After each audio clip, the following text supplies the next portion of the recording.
How does it go over in Philly with you being called Doc? And you know how 76er fans are. They're very territorial with the only Doc, and that's Dr. J. Boy, I tell you, I love the fans there because they remind me a little bit of Boston. They have what you would call real passion. And so the building I'm living in, the doorman says, "Hey, you know I'm never calling you Doc." And I'm saying, "No, I'm good with that." I thought it was a joke.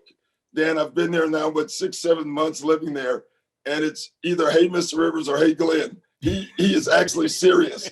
He will not call me Doc. Was Doc still around when you got into the NBA? Yeah. I want to say he played 2 or 3 years. I'd never met him. And the first game we played him, Dominique gets injured.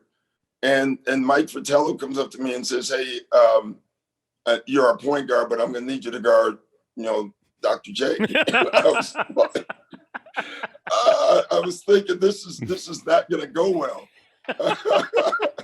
And what was great about it, we come to the jump ball circle, and Dr. J reaches out and says, "What's up, Doc?" And so that was a really cool moment for me. That was really cool. I was happy he did that. And you got to go back to college when Rick Majerus was your assistant coach. And were you at a basketball camp when you wore the Dr. J T-shirt?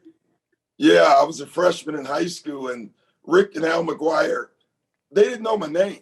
They needed me to play in the Bucks were there playing an exhibition game for us, the campers. They only had 9 players, and they needed a 10th player. And Al McGuire stands up and says, "Hey, Doc, come down and play."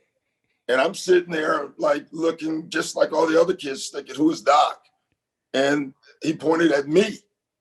And I realized that I was Doc. And I found out after the game that Rick Majerus told him, "Man, that kid can really play." But I had a Dr. J T-shirt. So I told Rick and Hank and Al 50 times, "My name's Glenn. My name's not Doc." And they didn't want to hear it, so I just had to live with it. How did Dr. J do against your defensive prowess? He did well. Yeah, he did very well. He did.